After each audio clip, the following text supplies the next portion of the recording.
Rana, bienvenue dans Manava, votre émission Info-Service. Aujourd'hui pour parler de l'EDP, l'école doctorale du Pacifique, avec nos invités Florence Poira, directrice de l'école doctorale du Pacifique, Bonjour Harry, merci de nous inviter.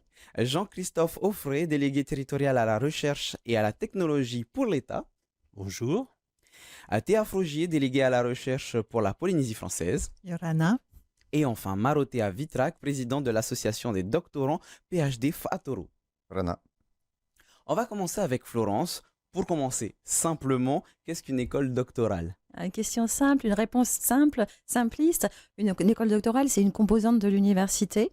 Pour l'Université de la Polynésie française, l'école doctorale est conjointe avec l'Université de la Nouvelle-Calédonie.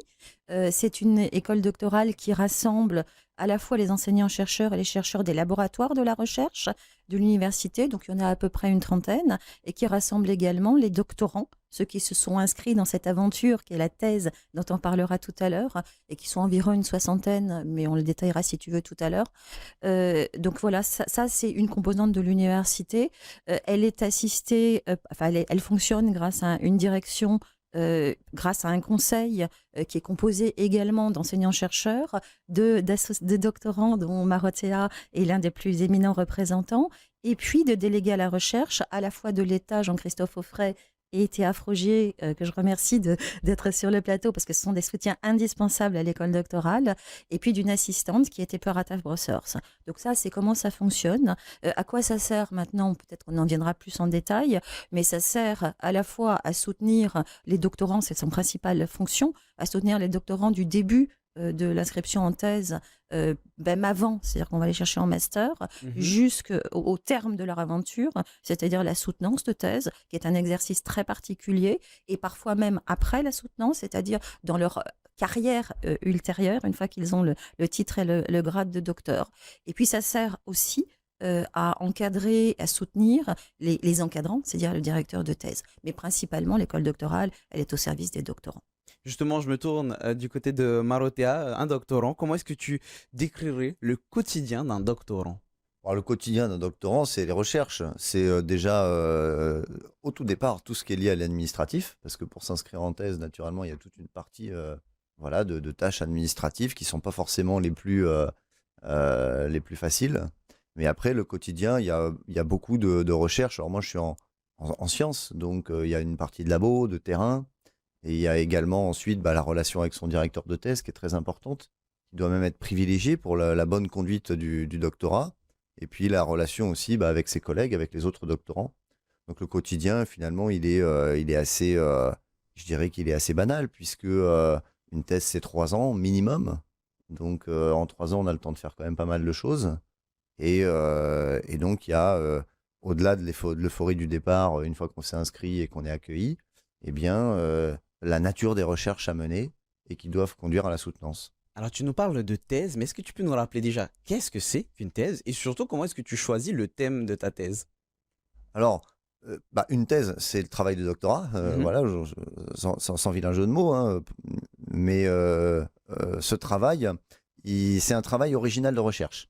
C'est qu'est-ce que moi, en tant que doctorant, enfin je crois en tout cas, puis peut-être que voilà, mes pairs, mes aînés, mes futurs pairs pourront me reprendre ensuite, c'est un travail original, c'est répondre à une question, c'est poser une question de recherche, c'est-à-dire synthétiser ces 3 ans, toutes les questions qu'on aura pu se poser, toutes les hypothèses qu'on aura pu émettre, on va synthétiser ça en une seule question et on va essayer d'y répondre. Et ça doit être un travail de recherche original qui émane de ta personne. Ça, c'est le travail du doctorat, je crois. Comment est-ce que ça s'insère ensuite dans la vie de l'école doctorale et dans l'université ou même dans les labos de recherche ou dans l'entreprise qui peut porter des recherches? Eh bien, ça s'insère de différentes façons. En général, c'est un directeur de thèse qui a des budgets, qui va avoir un projet de recherche plus global, qui va fournir un travail de thèse, qui va fournir un sujet de thèse pour un travail de thèse. Moi, ce n'est pas mon cas parce que je suis arrivé et on voit de plus en plus des sujets de ce type arriver. Une démarche un peu marginale, c'est moi qui avais un sujet de thèse. Et je suis allé chercher un directeur de thèse qui en a fait son propre sujet pour pouvoir rentrer dans le cycle académique. Et justement, ça a été quoi ton sujet pour parler concrètement? Moi, mon sujet, c'est la canne à sucre. Voilà, les vieilles variétés de canne à sucre de Polynésie française. On va parler de la recherche maintenant, Jean-Christophe. Est-ce que tu peux nous expliquer comment l'État organise le soutien aux doctorants? Alors l'État français a pris vraiment la mesure de l'importance que représente la formation doctorale pour la force scientifique de l'État français. Et donc de ce point de vue-là, il a créé un dispositif qui donne en fait aux doctorants un statut de salarié, c'est-à-dire au travers de contrats doctoraux qui seront pluriannuels, c'est-à-dire que les financements des doctorants seront assumés sur 3 années. Et alors que dans d'autres pays, les étudiants en doctorant restent des étudiants, c'est-à-dire qu'ils n'ont pas de financement, ou alors ils ont des financements annuels, ou alors ils travaillent à côté. Mais en France, pour la plupart des doctorants, à peu près 70-75% des doctorants sont financés au travers de contrats doctoraux. Il y a 17% des doctorants, dont Marotea fait partie, qui travaillent à côté de leur doctorat pour financer ce doctorat. Et puis, il y a une petite dizaine de pourcents de doctorants qui ne sont pas du tout financés. Et oui, vas-y, je te Non, laisse mais continuer. et donc, il y a des pays, enfin, moi, j'ai travaillé dans pas mal de pays dans lesquels il n'y a absolument aucune aide de l'État et les doctorants se débrouillent par eux-mêmes pour se financer. Ou alors, ils ont des contrats annuels et chaque année, ils doivent à nouveau rechercher un contrat pour continuer leur thèse. Donc là, de ce point de vue-là, il y a une vraie garantie de l'État français pour pouvoir mener à bien son doctorat. Revenons du coup sur les différents thèmes des thèses. Est-ce qu'il y a des axes prioritaires de recherche, Théa? Alors effectivement, il faut avoir conscience que la Polynésie française, c'est un vaste espace, nous en sommes tous conscients, avec, on va dire, insulaire, et surtout donc avec un système, finalement, un écosystème qui est très intéressant en matière de recherche scientifique, en termes de développement en fait d'un territoire et surtout d'inscription de ce territoire dans un bassin régional tel que celui du Pacifique. Et là, j'évoque tout ce qui est la diversité naturelle de la Polynésie française, mais également la diversité culturelle de la Polynésie française. Donc, pour atteindre un développement durable et inclusif de la Polynésie française, il est clair que l'ensemble des laboratoires de recherche, des opérateurs de recherche qui s'intéressent à ce territoire doivent s'inscrire dans des axes prioritaires tels que ce que je viens d'évoquer assez largement pour ne pas rentrer dans le détail des thématiques.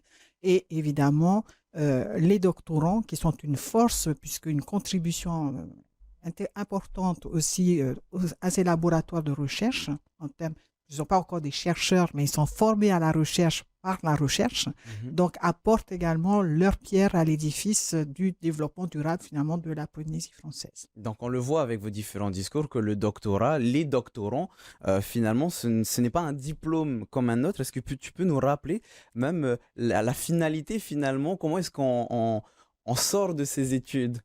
Effectivement, ce que je rappelais précédemment, c'est que finalement, lorsqu'on s'engage dans un doctorat, on est sur une formation à la recherche. Donc, ce qu'a indiqué Marotea, c'est-à-dire on a une question de recherche que l'on doit donc avec des hypothèses et que l'on doit tester, éprouver lors de son travail. Donc, c'est 3 ans généralement pour les sciences exactes, j'ai tendance à dire inhumaines, et ça peut aller jusqu'à 5 ans pour les sciences humaines et sociales.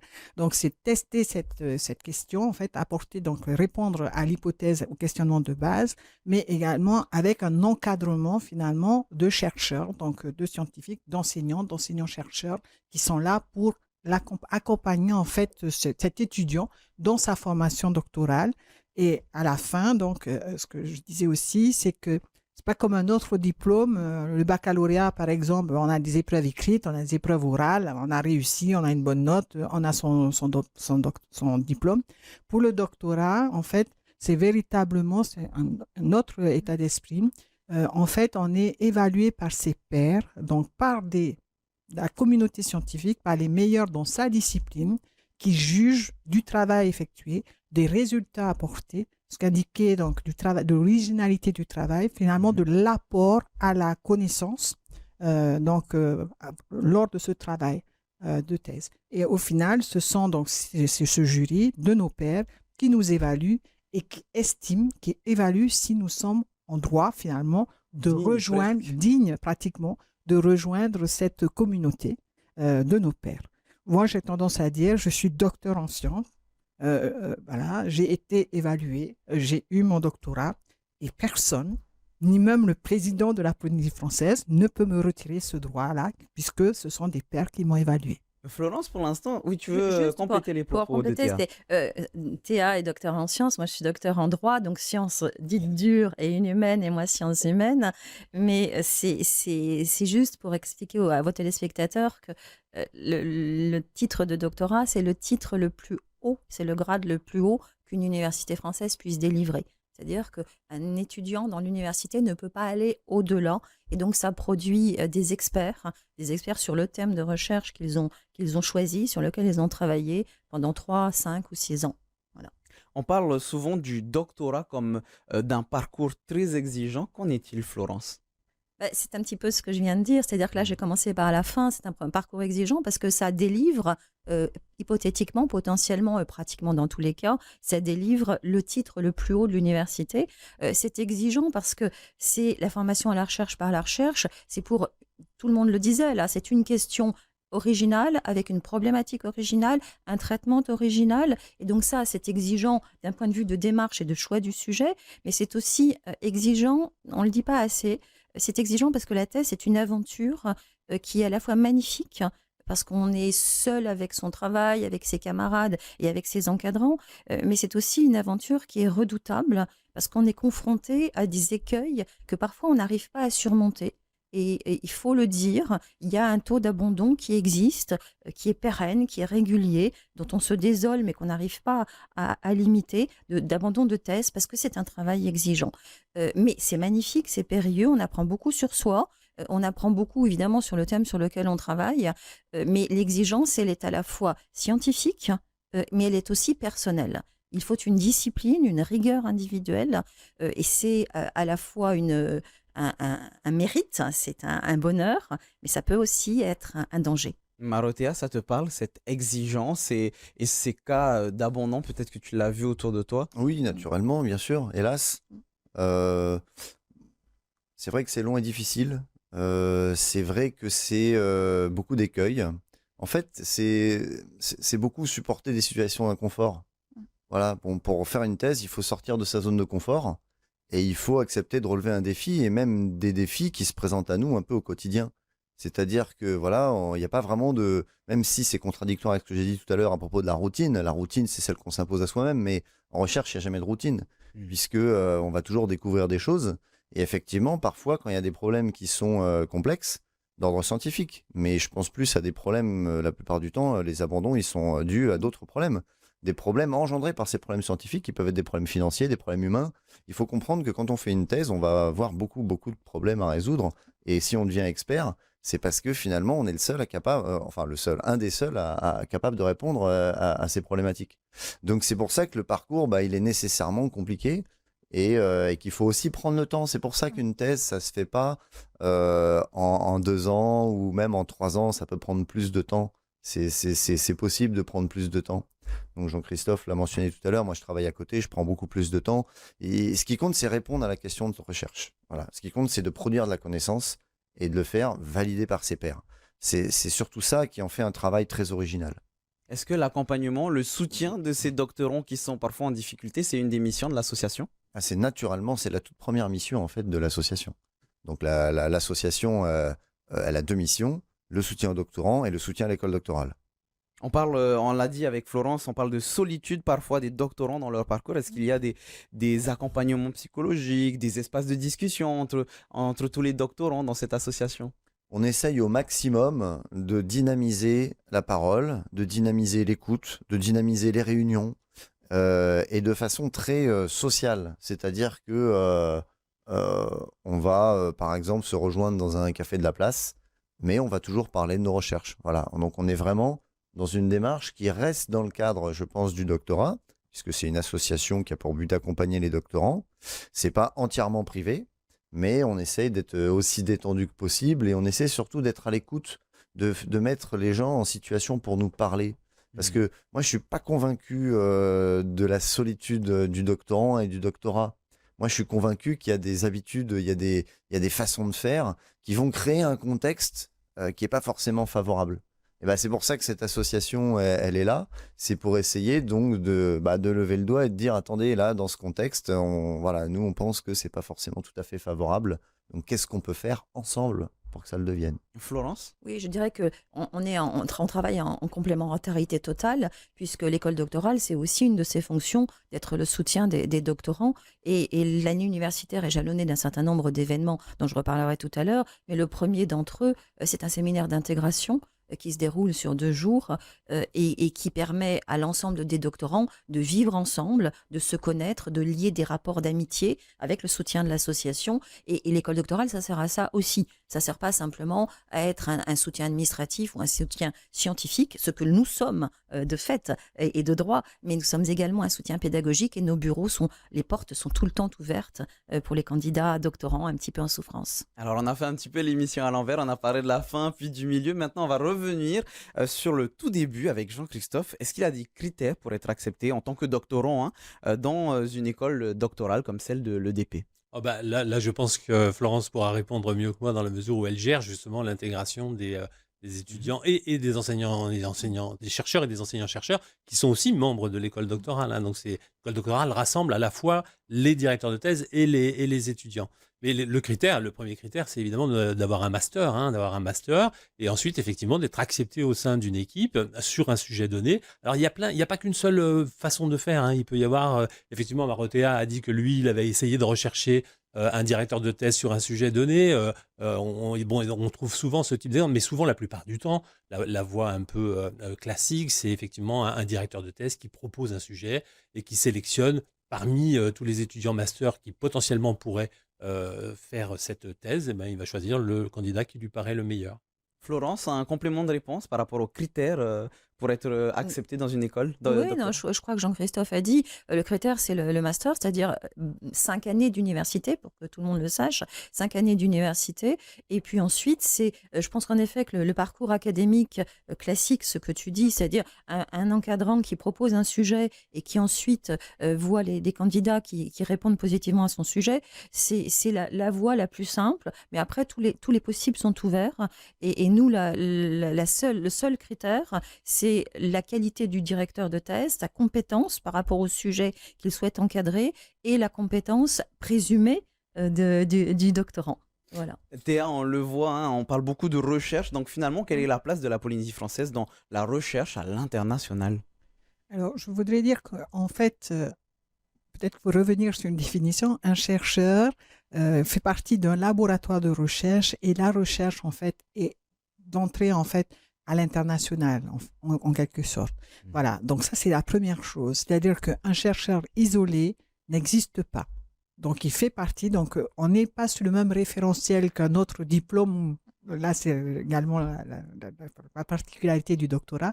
C'est-à-dire que le doctorant est amené à être un futur chercheur.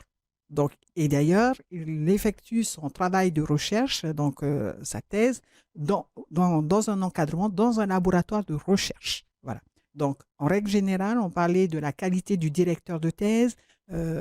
Voilà. Mais donc, c'est effectivement, en général, dans le laboratoire de recherche en question, c'est la thématique, les sujets sont vraiment ceux qu'ils maîtrisent et ils ont également une reconnaissance à l'international. Ce qui nous amène finalement à une réponse assez simple, c'est-à-dire qu'un doctorant,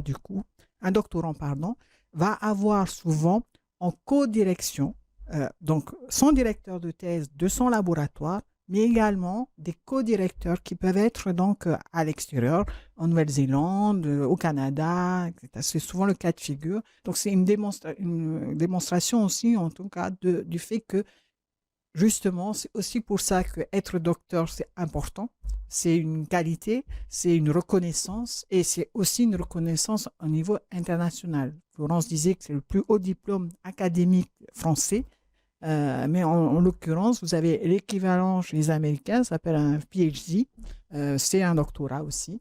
Et en fait, ça nous permet d'être, en tout cas au niveau recherche scientifique, sur ce niveau, on va dire, d'excellence ou en tout cas d'expertise lorsqu'on fait un doctorat et qu'on obtient le titre de doctorat. Donc, docteur. Jean-Christophe, on parle aussi de lien entre les doctorants et les entreprises. Oui, effectivement, il est tout à fait possible de mener sa thèse, son doctorat dans une entreprise. Alors, il y a un dispositif que l'État français a mis en place qui est tout à fait intéressant, qui s'appelle CIFRE, ça veut dire Convention industrielle de formation par la recherche.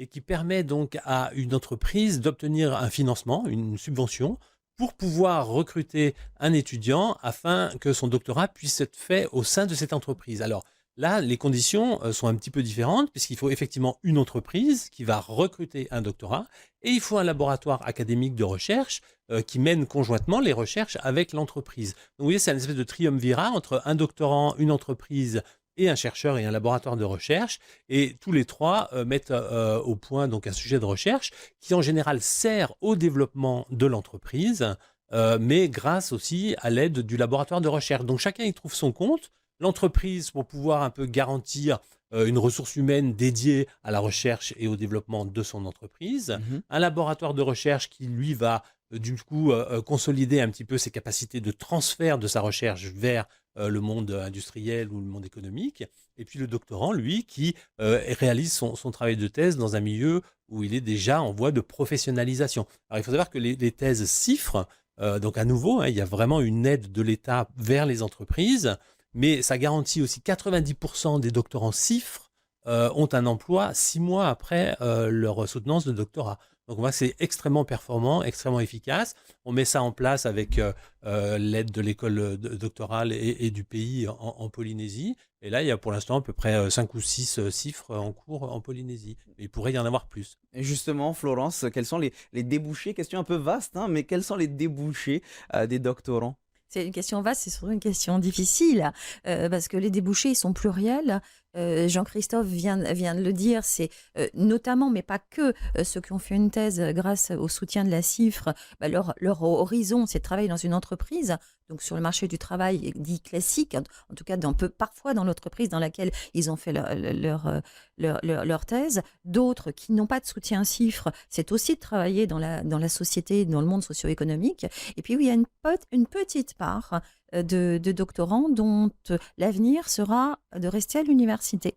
Donc, devenir universitaire avec maîtrise de conférences d'abord et ensuite peut-être professeur. Donc, il y a vraiment une palette et c'est ça l'avantage aussi d'être doctorant, c'est-à-dire que ça vous donne un niveau d'expertise, de scientifique, de reconnaissance par la communauté scientifique de la Polynésie française et internationale et qui vous permet d'ouvrir des portes extrêmement différentes, que ce soit dans l'administration du pays, dans l'administration de l'État, dans des entreprises, à l'université qui est une administration. Donc, c'est vraiment c'est pluriel. Pour arriver à ces débouchés, Marotea, est-ce que tu as un conseil à donner aux futurs doctorants ou aux actuels doctorants? Quelle idée il faut entretenir pour aller jusqu'au bout? C'est un travail personnel. Pardon. C'est un travail personnel. Donc, moi, je leur conseillerais de se l'approprier pleinement, d'être hyper motivés et de garder leur motivation. Voilà. J'ai pas vraiment chaque doctorat est différent, chaque thèse est différente, chaque sujet est différent, chaque équipe est différente. Donc, il n'y a pas vraiment de modèle type. Est-ce qu'il y a des qualités, par contre, à avoir Oui, bien sûr. Alors, la toute première qualité, c'est vraiment le travail personnel.